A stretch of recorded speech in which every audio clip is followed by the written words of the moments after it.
Hello, idam ta kya? US kong tu na kipanina.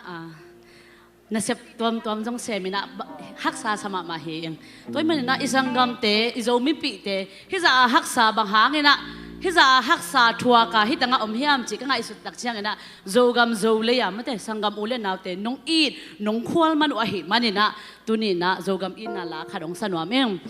phuak pe hitanga uteng khai hi na tipigal pan lai khak chi la he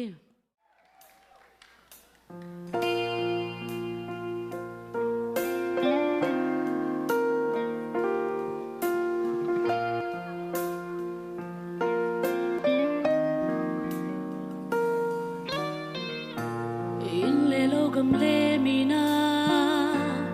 ka ilo ka khwalok man hike nun ta khwa sakhat san ma nin mo zo gam zo le tuang lu sia sing dan gam ba sol bangin hey kalam kian na zo gam mo po ken tang bang na ram hiam lungin geli kazal mangin mandendi kahina sindang gampa zogam mogen hong zuni zogam kil bang khan gwal tung tuan theina han lung jam nenni nei sa bil na siam na ha na kembeu zogam na ngari lung lao lung kya ke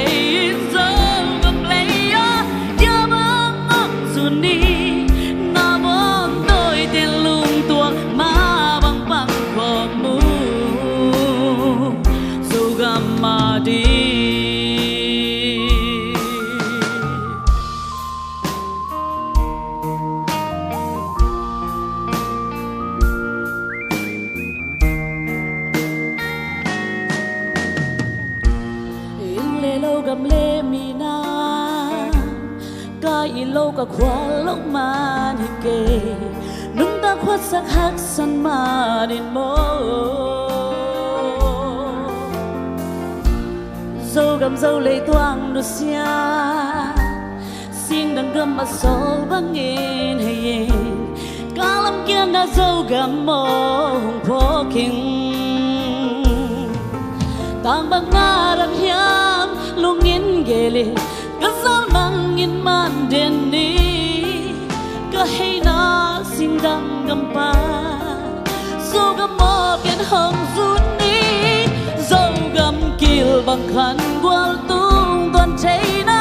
halung jam neni nei sa pil siam na kempeu zogam nang ari lung lao lung kya ke zogam leya na vốn tôi tên lung tuak ma bang bang khô mu dù gam ma đi xin đăng áp cả hay giang in cả lung sim dù gam ma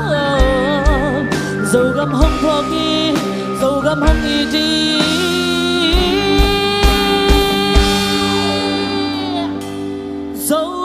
kil bang khan